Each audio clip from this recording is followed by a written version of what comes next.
Welcome to the Taco Podcast. I am your host, Will. If you're new here, I'd like to welcome you to the Taco Podcast and then tell you a brief little bit about what the Taco Podcast is all about. For those new viewers out there, and there have been quite a few people who have reached out and either subscribed or recently sent me messages asking more about what is the Taco Podcast. The Taco Podcast is just our lives. Our lives, we are not rich. We're not poor. We're middle class, trying to eke by an existence here in America. We don't talk about politics. We don't talk about crime. We don't talk about any one thing in particular. This is about how our lives are going. And occasionally I do have my wife, my daughter on this podcast and other guests, but most of the time it's just me telling you from my view how the world is going for us and our fallbacks, our setbacks. If it's unemployment, promotion in a job, taxes, if politics directly affects us, and the only way it ever really affects us is local politicians, school boards, and stuff like that have a real impact on our lives. Worrying about what stuffy white man they put in the presidential office does not affect our lives on a day-to-day basis. An idiot at the school board affects us. That affects our children and their ability to get an education. It affects every aspect of who we are. A local politician who is on the city council who decides that he's going to give away public land to a developer so they can put up $1 million condos and demolish the homes around it that are there for lower income families. That affects our community.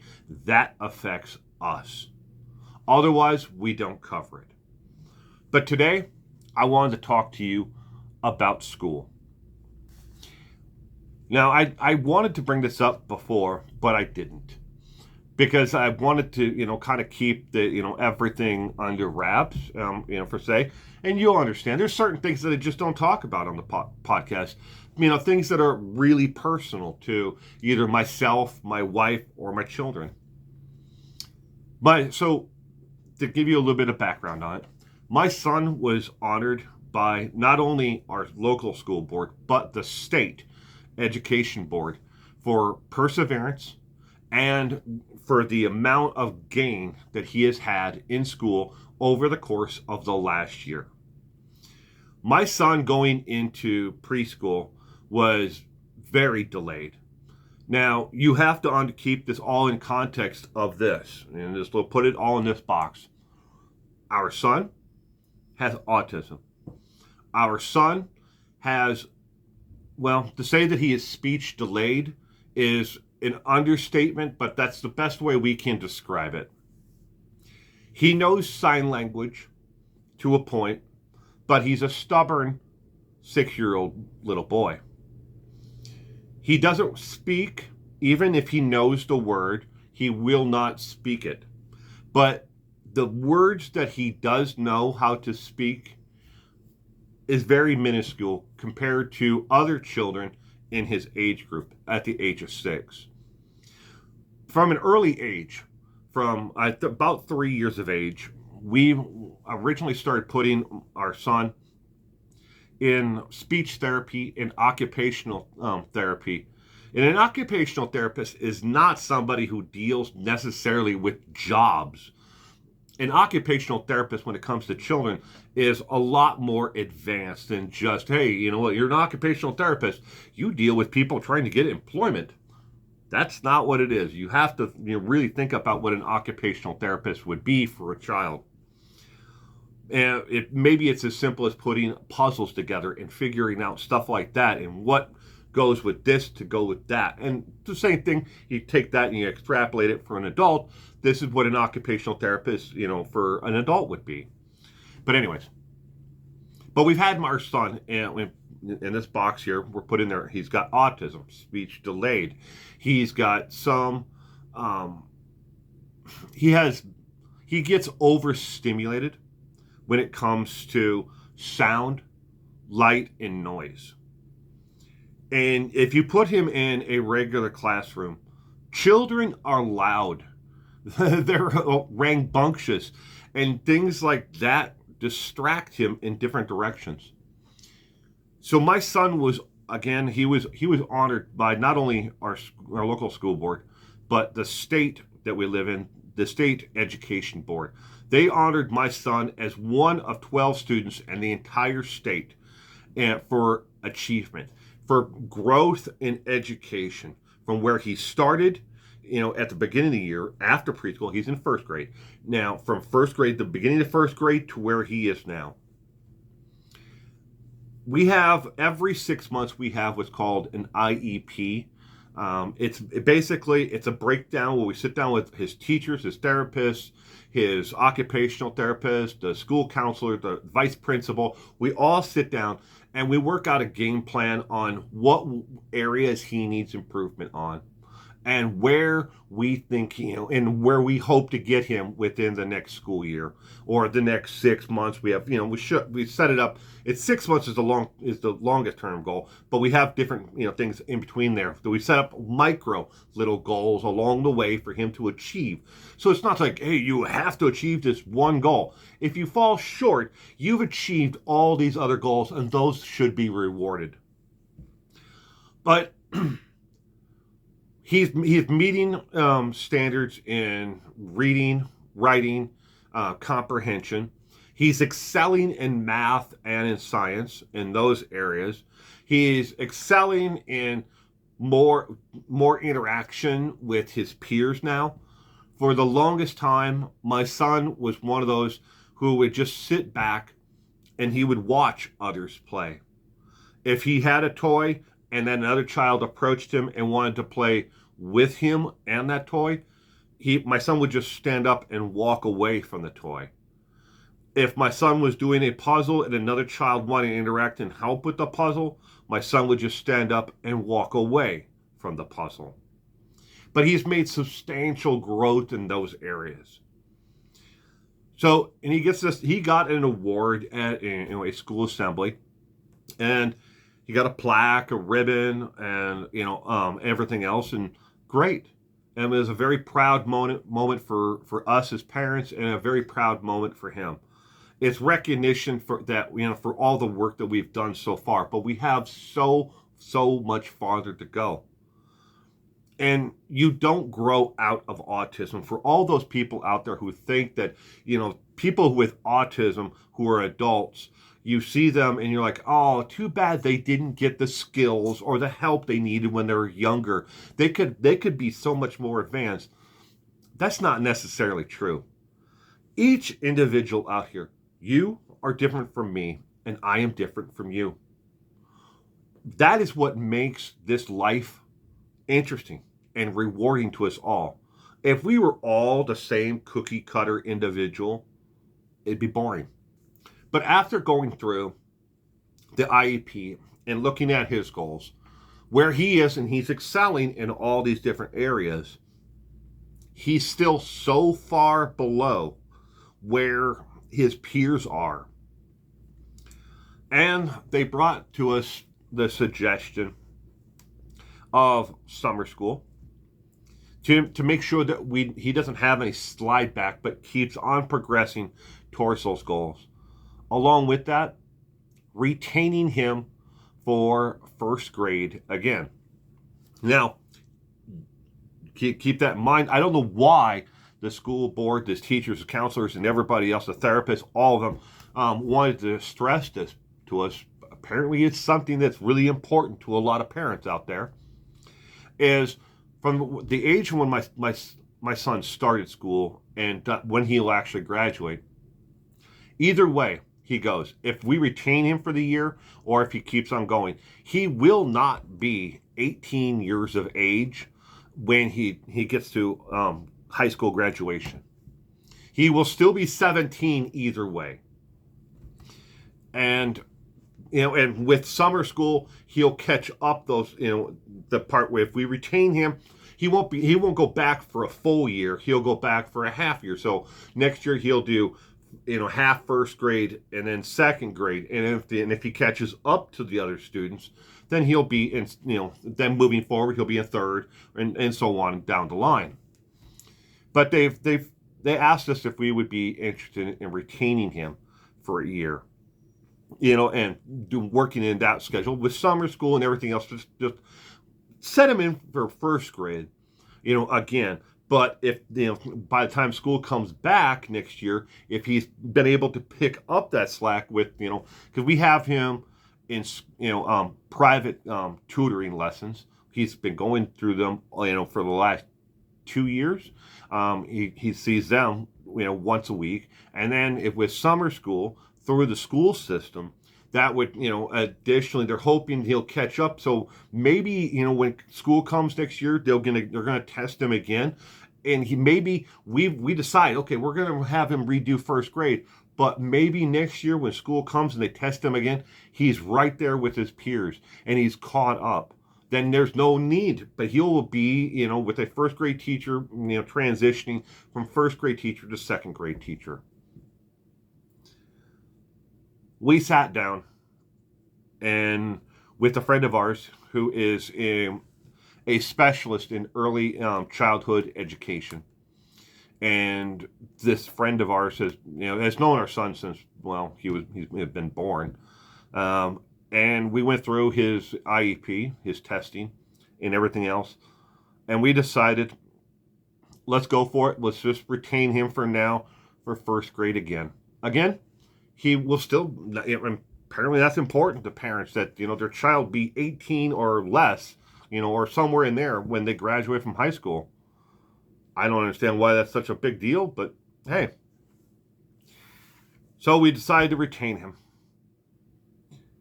So now, like every other day, it's a struggle.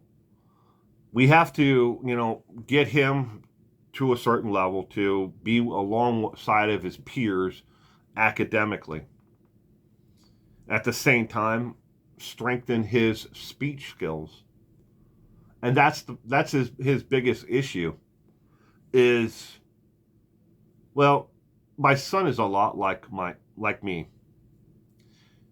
We're a couple of blockheads, and we get in our way a lot more than we step aside and let people help us. Maybe it's that Midwestern, something like it's a part of our DNA or whatever. I can't. 1,000 people out there have offered to help me, and with different aspects in life, and I'm like, no, I got it myself. I can do this. I'll take on this project. And I could have used the help in the long run, and it would have helped me do it a lot faster. My son is the same way. He learns from the best. Hey, if I do this and I do it my way, I'll learn it, but I'll learn it at my speed in the way I like it, as opposed to being forced to do it and learn it in the right way and more proficiently. Oh, he's been honored for his, achievements, but he's not to the standards of the school system. And frankly, we don't know if he ever will be. It doesn't mean that my son isn't smart. It doesn't mean that any other person who is on the spectrum isn't smart. And eventually, with hard work and everything, we have hopes, because he has come so far in so many different aspects over the course of the last year and a half, period.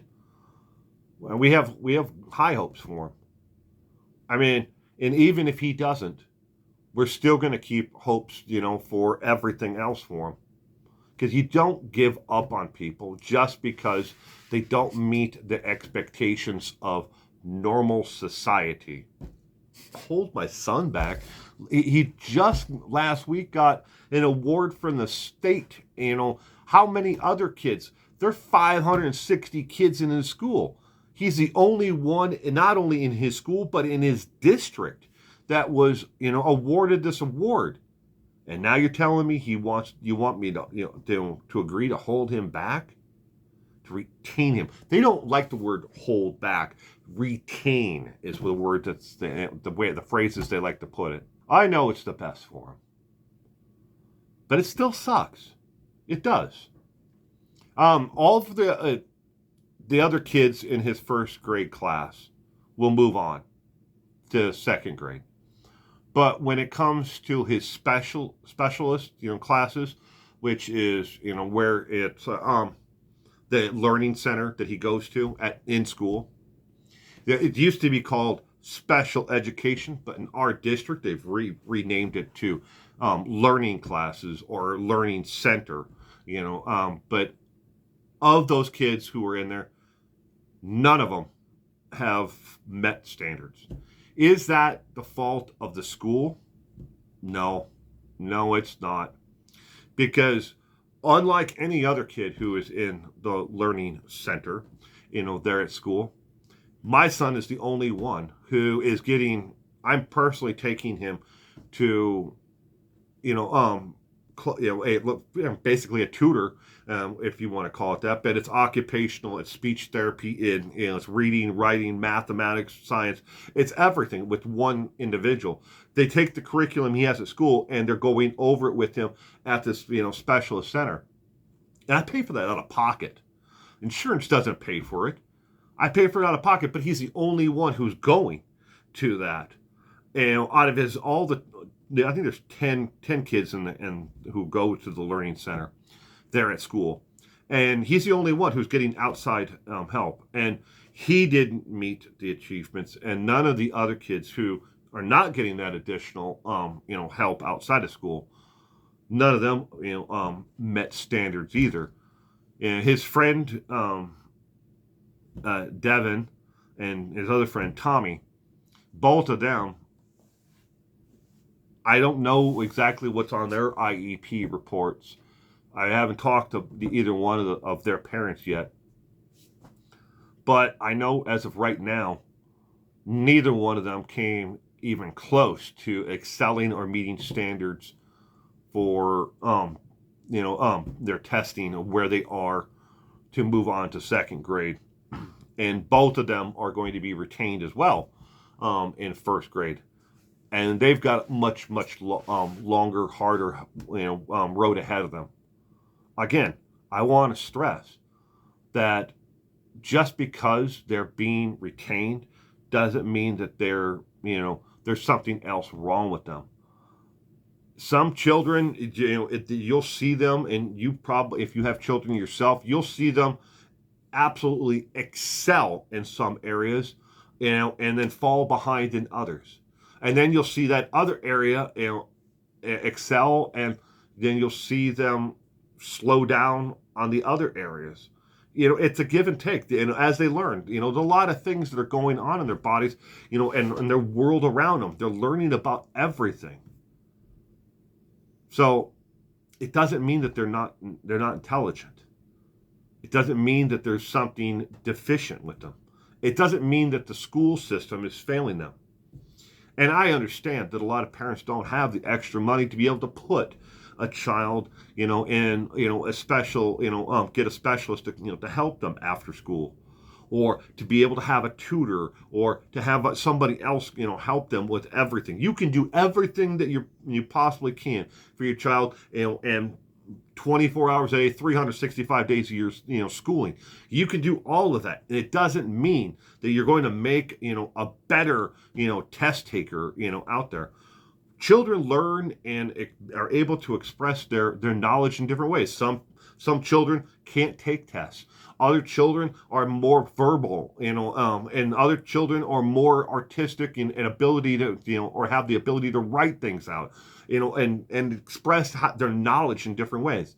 And we do that for all of the testing for these children. We give them different ways. Okay, if you can't tell me what this sentence means, can you write it out? Or can you, with these, the whiteboard here, move these, letters and words around to express what, the sentence means? We give them everything. We're not just testing them on a Scantron, little, sheet like you may have remembered in school. Get your number 2 pencil out, fill in the bubble.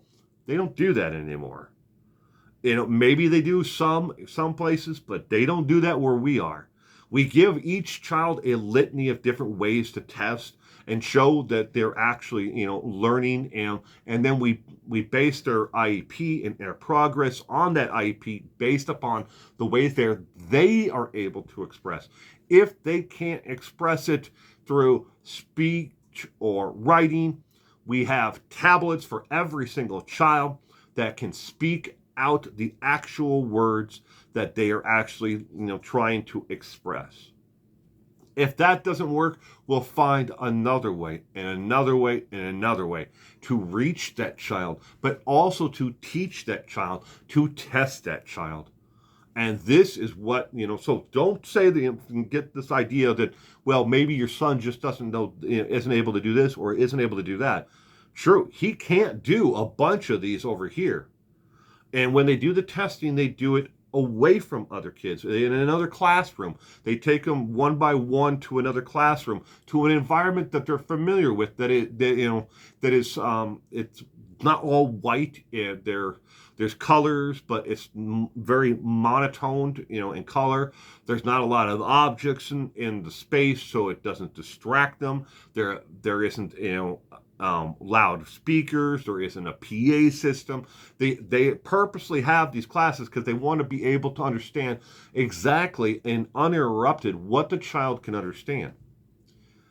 And again, my son is meeting expectations on his IEP across the board and excelling in others.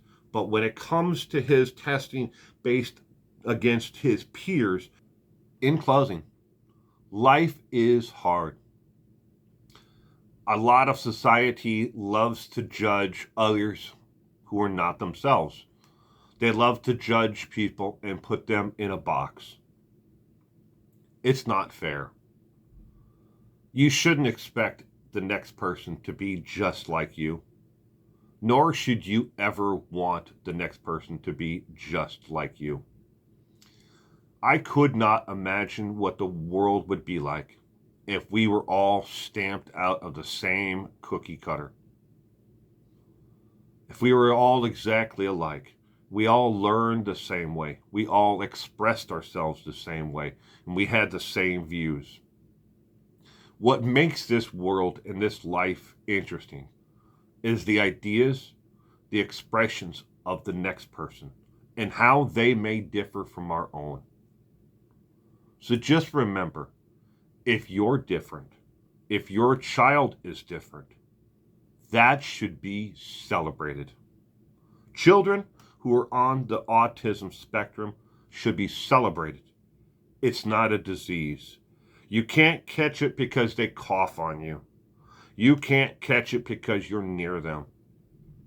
What you can catch is the enthusiasm, the love, the honor, the respect.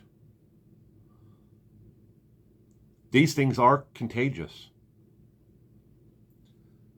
And one of these days, hopefully, the world will look at people who, children, adults with autism, those with Down syndrome, and other barriers to education, learning disabilities.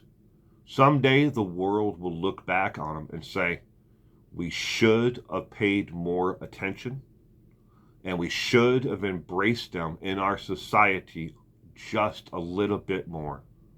Because they're everywhere around you right now. You just don't know it because they don't wear a Star of David on their jacket, or some, form of a symbol upon them that says, this is what my barrier is. But some people out there, the way you act, the way you speak to others, we see the barriers that you have. Remember, respect each other. Understand that we're all different and we should be different. No one wants to be just like the next person. We want individual thoughts of expression, and we want to be able to be happy in this world. Only you are truly responsible for your own happiness. Keep that in mind as you go through life. So make a difference today. Make a difference, if not for yourself, for somebody else. Maybe it's as simple as just opening the door and saying hello to someone. Good afternoon. Say something kind to someone. You never know if it's going to change their day forever. You might get 10,000 negative comments back, but that one person that you say that to, good morning, good afternoon, thank you, it may be the one thing, the catalyst to change their lives. Life is that simple. We just spend the rest of our lives overcomplicating it. Everyone, have a great week out there. And thank you again for joining me. And you all stay safe out there. Until next time.